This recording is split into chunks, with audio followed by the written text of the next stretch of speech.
नमस्कार प्रिय दर्शकों, मैं यशराज तिवारी आप सभी का बहुत बहुत स्वागत करता हूं प्रोफेशनल एस्ट्रोलॉजी पर। आज रविवार का दिन है और आज मैं आप सभी के सम्मुख उपस्थित हुआ हूं आप लोगों की जन्म कुंडली का निःशुल्क अध्ययन करने के लिए। हमारी निःशुल्क जन्म कुंडली अध्ययन की जो सीरीज अभी तक चल रही थी उसमें 111 कार्यक्रम आज तक बन चुके हैं और आज इस सीरीज का जो कार्यक्रम है वो 112वें नंबर का कार्यक्रम होने वाला है। साथ ही साथ निःशुल्क जन्म कुंडली अध्ययन की सीरीज में आज तक 670 लोगों की जन्म कुंडली का अध्ययन निःशुल्क रूप से हो चुका है और आज के इस कार्यक्रम की जो पहली जन्म कुंडली होगी वो 671वें नंबर की जन्म कुंडली होने वाली है। यदि आप भी अपनी जन्म कुंडली का अध्ययन इस कार्यक्रम में निःशुल्क रूप से कराना चाहते हैं तो आप अपनी बर्थ डिटेल्स जैसे कि आप अपना नाम, अपने जन्म की तिथि, अपने जन्म का समय और अपने जन्म का स्थान, ये चारों ही चीजें किसी भी एक स्पेसिफिक प्रश्न के साथ में इसी वीडियो के कमेंट सेक्शन में दे दीजिए। जैसे ही आप अपनी डिटेल्स देते हैं उन डिटेल्स के कमेंट करने के 2.5 से 3 महीने के बाद में आपकी जन्म कुंडली का अध्ययन मेरे द्वारा निःशुल्क जन्म कुंडली अध्ययन के कार्यक्रम में केवल यूट्यूब पर किया जाएगा। यदि आप इस वीडियो के नीचे दिए गए नंबर पर संपर्क करके व्हाट्सएप के माध्यम से निःशुल्क जन्म कुंडली अध्ययन की मांग करेंगे तो वहां पर आपको सशुल्क के विषय में बताया जाएगा, क्योंकि निःशुल्क जन्म कुंडली अध्ययन का जो कार्यक्रम है वो केवल और केवल यूट्यूब पर चलता है। यदि आप इस कार्यक्रम को देखते हैं और अगर ये कार्यक्रम आपको पसंद आता है तो आप इस वीडियो को लाइक करिए, साथ ही साथ इस चैनल को सब्सक्राइब करिए ताकि इन फ्यूचर जो भी कंटेंट मेरे द्वारा इस चैनल पर अपलोड किया जाता है उसका नोटिफिकेशन आपको मिलता रहे। यदि आप इस चैनल के साथ इस उद्देश्य से जुड़े हुए हैं कि आपको ज्योतिष सीखना है, जन्म कुंडली का अध्ययन करना आप सीखना चाहते हैं, तो जैसे जैसे मैं यहाँ पर आपके पास में एक बहुत अच्छा ऑप्शन होता है कि आपको वैरायटीज ऑफ बर्थ चार्ट, जन्म कुंडलियों की वैरायटीज आपको मिल जाती हैं। तो जैसे जैसे मैं बर्थ की डिटेल्स बताता हूँ उन डिटेल्स को आप भी अपने सॉफ्टवेयर में एंटर करके निर्मित करिए उन जन्म कुंडलियों को और देखने का प्रयत्न करिए और फिर जो भी प्रश्न हैं जो कि उस दर्शक ने पूछे हैं उन प्रश्नों के जवाब को तलाशने की आप कोशिश करिए। उसके बाद में आप मेरे विश्लेषण को देख सकते हैं, किस पॉइंट को देखा गया है उसको आप अपने नोट्स में ऐड अगर करते हैं तो अगर आप, मुझे लगता है कि आप 50 से 60 या 100 जन्म कुंडली देख लेते हैं तो आपको लगभग 35 to 40% जन्म कुंडली का अध्ययन करते तो आने ही लगेगा। तो यदि आप की कुंडली का चयन इसमें नहीं हुआ है या आप अपनी कुंडली का अध्ययन नहीं कराना चाहते परंतु आपको प्रत्येक जन्म कुंडली बनानी चाहिए ताकि आपकी प्रैक्टिस जो है इस विषय में हो सके और प्रैक्टिस करके ही आप इस फील्ड में बहुत आगे तक या जन्म कुंडली के अध्ययन करने को आप प्रॉपरली सीख सकते हैं। अब हम बिना विलंब किए अपने आज के इस कार्यक्रम की शुरुआत करते हैं। पहली जन्म कुंडली जो है good life with Vidisha Sharma ji की जन्म कुंडली है, ये आईडी होगी इनकी। विदिशा शर्मा जी आप तैयार रहें, आपकी जन्म कुंडली मैं ले रहा हूँ। डेट ऑफ बर्थ इन्होंने दिया हुआ है 10 दिसंबर 2000, 10 दिसंबर 2000 का इनका जन्म है। जन्म का समय है सुबह के 8:15 और जन्म स्थान है न्यू दिल्ली। धनु लग्न की जन्म कुंडली आपकी बनती है, राशि आपकी वृषभ बनती है। राहु की महादशा में गुरु का अंतर आपको चल रहा है, राहु सप्तम भाव में बैठे हुए हैं, अभी विवाह तो आपका हुआ नहीं होगा। प्रश्न इन्होंने किया है कि लाइफ में सब कुछ नेगेटिव क्यों चल रहा है, पढ़ाई भी ठीक से नहीं हो पा रही, घर में प्रॉब्लम्स, लड़ाइयाँ, ये सब क्यों हो रहा है और कब तक ठीक होगा। देखिए, मैं बहुत लंबे समय से कार्यक्रम बना रहा हूँ ज्योतिष के और जन्म कुंडली अध्ययन का अगर आप देखें तो 112वां एपिसोड है, तो लगभग 2 साल से तो ऊपर हो गया इस सीरीज को बनाते हुए। बृहद जन्म कुंडली वीडियो विश्लेषण और भी अन्य कार्यक्रम है, दी एस्ट्रोलॉजी शो अभी हमने रिसेंट में चालू किया है। तो इन सभी में मैंने हमेशा एक चीज बोली, कुछ पॉइंट्स को तो मैंने हमेशा ही ऐड ऑन किया है। जैसे अब आप ही के जन्म कुंडली में देखिए राहु की महादशा चल रही है। मैंने कई बार बोला कि बाल्यकाल में या शिक्षा के काल में राहु की महादशा आ जाए तो ऐसे व्यक्ति की शिक्षा को वो बाधित करती है। क्या कारण है इसके पीछे? राहु जो है वो छाया ग्रह है। अब राहु छाया ग्रह है तो राहु की महादशा में ज्योतिष शास्त्र कहता है, और ये सर्वथा पापक ग्रह है, सबसे ज्यादा पापक ग्रह यही होते हैं राहु।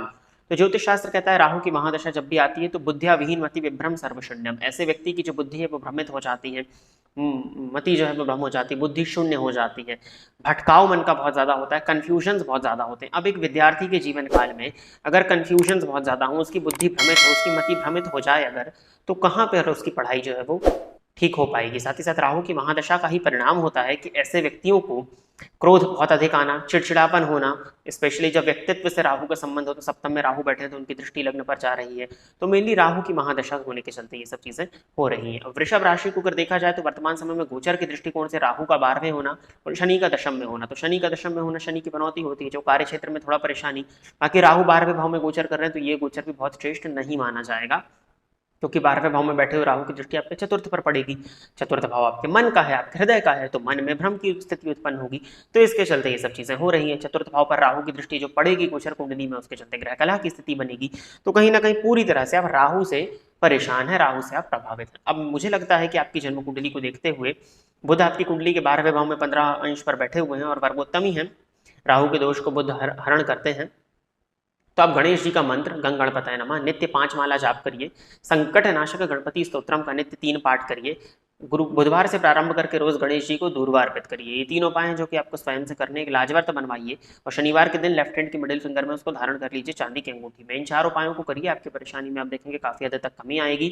साथ ही साथ मेडिटेशन या प्राणायाम ये सब आपको करना होगा। राहु में गुरु का अंतर है, तो राहु की महादशा में लग्नेश का अंतर है।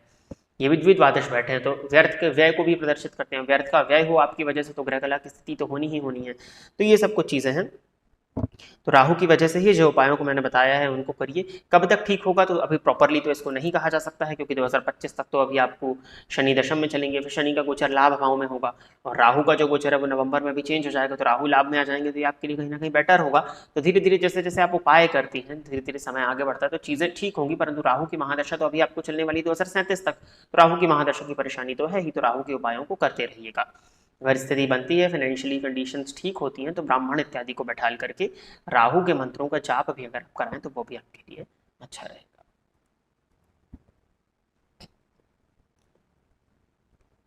आगे बढ़ते हैं। अगली जन्म कुंडली जो है ये विनोद अग्निहोत्री जी की है। तो विनोद जी आप तैयार रहें, आपकी जन्म कुंडली में ले रहा हूं।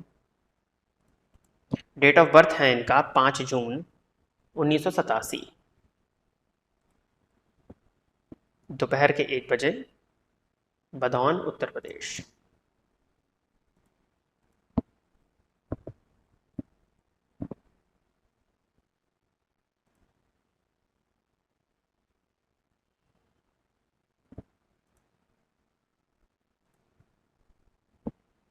कन्या लग्न है आपका, राशि आपकी सिंह बनती है। शादी कब तक होगी? आपकी जन्म कुंडली के हिसाब से अगर देखा जाए तो दशम भाव का स्वामी लग्न का स्वामी दशम भाव में है और दशमेश भी वही बनते हैं। जन्म लग्न और चंद्र लग्न से आप मांगलिक नहीं है। 87 का आपका जन्म है, तो सबसे पहला प्रश्न तो यही उठता है कि अब 36 की एज आपकी लगभग कवर कंप्लीट हो गई होगी। 5 जून का बर्थ है आपका तो हो ही गई है, तो अभी तक विवाह क्यों नहीं हुआ? सप्तम भाव का अधिपति गुरु सप्तम भाव में ही बैठा हुआ है बाल्यावस्था में राहु के साथ में। नौमांश कुंडली में भी गुरु आपका वर्गोत्तमी है।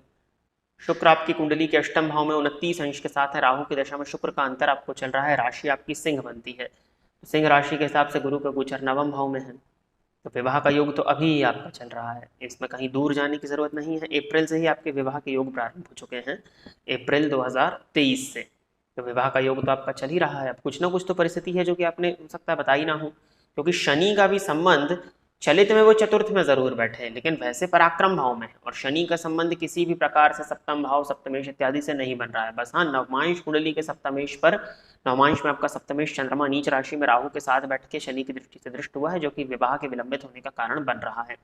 अब परिस्थिति क्या है, क्योंकि सूर्य आपकी कुंडली में जो मैं देख पा रहा हूँ वो नवम भाव में बैठे हैं, तो एकाएक हाँ शनि की दृष्टि से निसंदेह वो दृष्ट हैं, लेकिन नवमस्थ हैं। तो हो सकता है पिता के स्वास्थ्य में या पिता से संबंधित कुछ, या पिता ने को जो सपोर्ट करना चाहिए था विवाह होने में वो नहीं कर पाए।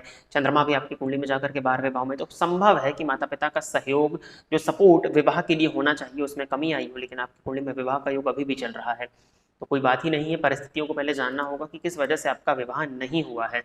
मुझे लगता है कि गुरुवार से प्रारंभ करके नित्य भी अपने स्नान के जल में एक चुटकी हल्दी डाल करके स्नान करिए, ताकि गुरु को थोड़ा बल मिले। विवाह के योग जो चल रहे हैं उसका लाभ लेने का प्रयत्न करिए। आपके जन्म स्थान से नॉर्थ ईस्ट या साउथ ईस्ट डायरेक्शन से राहु के होने के चलते इंटरकास्ट होने के भी चांसेस जो विवाह हैं वो बनते हैं। इन 2 दिशाओं में विवाह के लिए प्रयास करें, वो प्रयास उस जगह पर प्रयास करना आपके लिए ज़्यादा अच्छा दिखता है मुझे। आगे बढ़ते हैं, और जो अगली जन्म कुंडली है राहुल सेठ जी की है। तो राहुल सेठ जी आप तैयार रहें, आपकी जन्म कुंडली में ले रहा हूँ। डेट ऑफ बर्थ इन्होंने बताया हुआ है 15 जनवरी 1994। जन्म समय है सुबह के 8 बजे और जन्म स्थान है जबलपुर मध्य प्रदेश।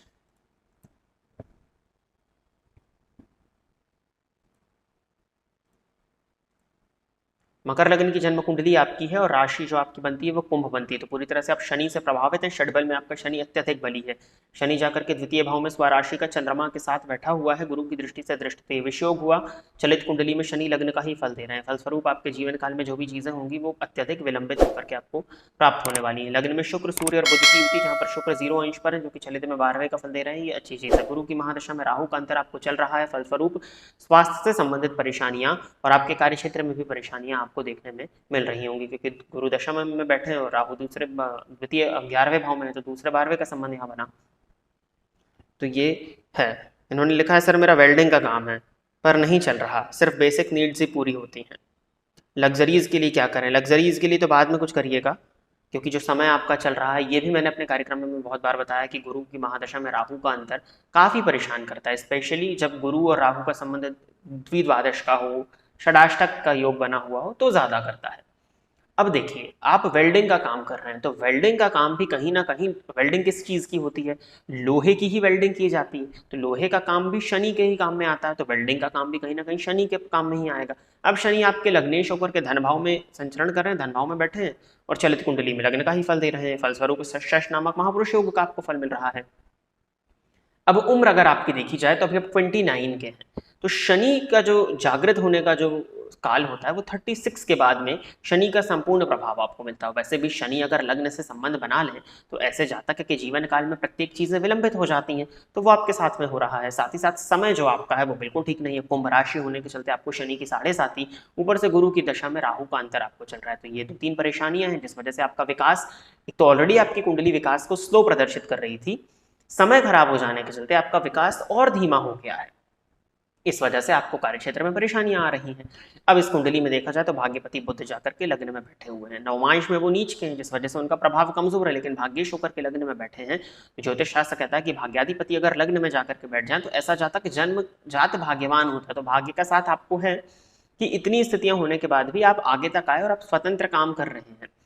अब बात आती है मकर लग्न की, तो जो मकर लग्न होता है ये किंग मेकर लग्न होता है। इस लग्न के लोग जो होते हैं वो दूसरों को अगर सलाह दें, दूसरों के साथ अगर जुड़े, तो दूसरे इनका सपोर्ट लेकर के आगे बढ़ जाते हैं। ये खुद इनको आगे बढ़ने में थोड़ा सा समय ज्यादा लगता है या आगे बढ़ने में इनको कठिनाइयां होती हैं। मैं ये बिल्कुल नहीं कहता कि मकर लग्न के लोग व्यापारी नहीं होते या श्रेष्ठ व्यापारी नहीं होते, होता है, जन्म कुंडली की अन्य ग्रह स्थितियां भी होती हैं, परंतु ये आपके लग्न का मूलभूत स्वभाव है जिसके चलते चीजें तो हैं और अभी आपका समय भी ठीक नहीं चल रहा था। मकर लग्न की कुंडली में जो गुरु होते हैं वो तृतीयेश होते हैं, तो तृतीय भाव क्या है? अष्टम से अष्टम है। साथ ही साथ आपकी कुंडली में गुरु द्वादशेश होते हैं, 12वां भाव एक त्रिक भाव है, इसके चलते गुरु की महादशा आपको परेशानी दे रही थी, परेशानी का कारण आपका बन रही थी।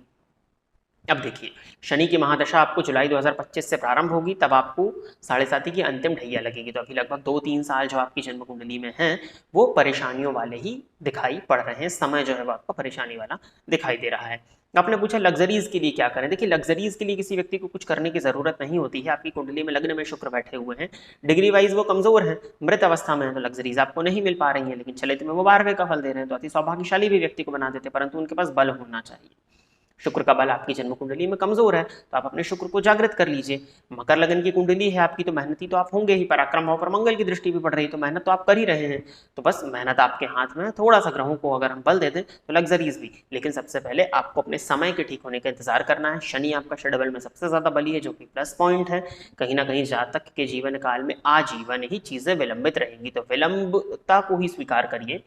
होगा अच्छा, परंतु विलंब के साथ में ही होगा। आपका जो विकास है वो और लोगों के कंपैरिजन में स्लो ही रहने वाला है, क्योंकि शनि का संबंध आपके लग्न से बन रहा है और आने वाले समय में दशा भी शनि की है, चीजें स्लो हो जाएंगी। कुछ उपायों को बताता हूँ, उनको करिए।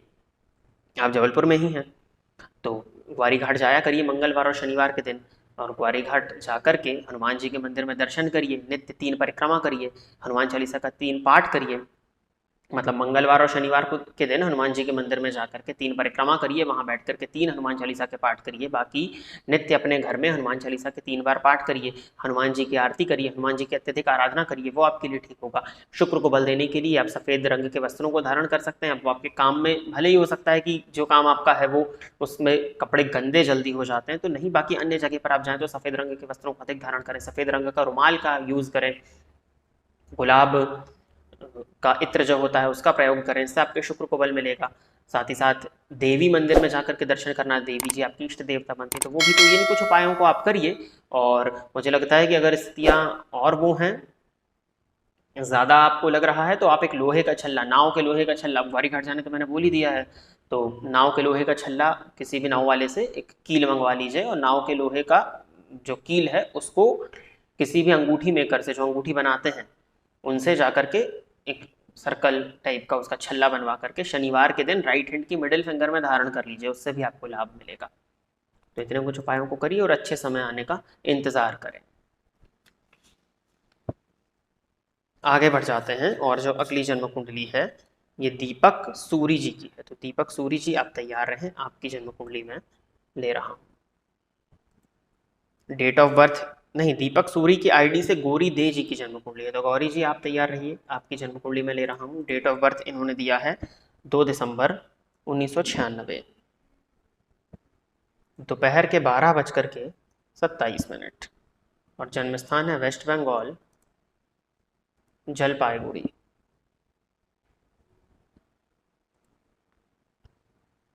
कुंभ लग्न है, राशि आपकी सिंह बनती है। प्रश्न इनका है, मैं किसी से प्यार करती हूँ, क्या मेरी उनसे आज नहीं आज से कुछ सालों बाद शादी होगी, या किसी और के साथ अरेंज्ड मैरिज होगी, और मेरी मैरिड लाइफ कैसी रहेगी।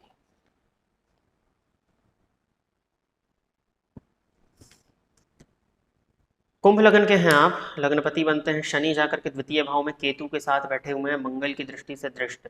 प्रेम भाव का स्वामी लाभ भाव में बैठा है, 2 अंश के साथ में बुध है, बाल्यावस्था में है, षडबल में वो दशम का भाव, चलित चक्र में वो दशम का फल दे रहे हैं, षडबल में अत्यधिक कमजोर है। नवमांश में वो बुध राहु के साथ बैठे हुए हैं। शुक्र आपकी कुंडली में अच्छी स्थिति में है, सप्तम पति जाकर के दशम भाव में बैठे हैं, और चलित चक्र में सप्तमेश और पंचमेश की युति बन रही है। नवमांश कुंडली में पंचम भाव का स्वामी दशम में उच्च का और सप्तमेश की दृष्टि से दृष्ट है। जी आपकी जन्म कुंडली में प्रेम विवाह होने के योग तो है, परंतु आपकी जन्म कुंडली जिस बात को प्रदर्शित करती है वो ये है कि आप जन्म लग्न से और चंद्र लग्न से दोनों से ही मांगलिक है। अब प्रेम विवाह करने में कहीं कोई दिक्कत नहीं है, मुझे क्यों दिक्कत होगी या किसी को भी क्यों दिक्कत होगी, परंतु यदि बिना जन्म कुंडली का मिलान करे आपका विवाह कराया जाता तो आप कुंभ लग्न की हैं, और पराक्रमपति होकर के मंगल सप्तम में बैठ करके आपको मांगलिक बना रहे हैं, ये कहीं ना कहीं आपके दाम्पत्य जीवन में परेशानी को तो प्रदर्शित करते हैं, अगर बिना जन्म कुंडली का मिलान किए विवाह आपका होता है तो।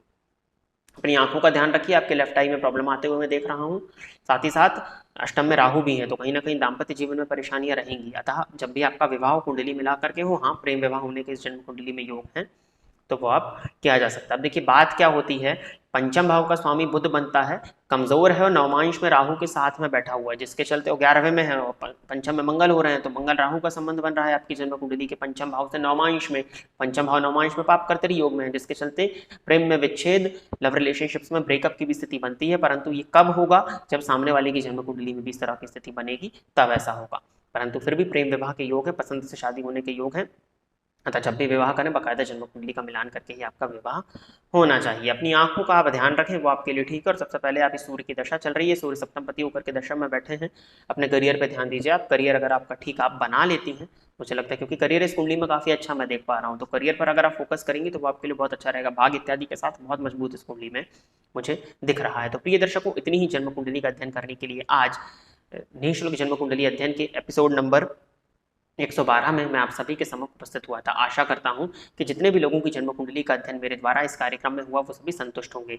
यदि आप भी अपनी जन्म कुंडली का अध्ययन निःशुल्क रूप से मुझसे कराना चाहते हैं, और ये निःशुल्क जन्म कुंडली अध्ययन का कार्यक्रम केवल और केवल यूट्यूब पर चलता है, तो इसके लिए आप अपनी बर्थ डिटेल्स, जैसे कि आप अपना नाम, अपने जन्म की तिथि, अपने जन्म का समय और अपने जन्म का स्थान, ये चारों ही चीज़ें किसी भी एक स्पेसिफिक प्रश्न के साथ में इसी वीडियो के कमेंट सेक्शन में दे दीजिए।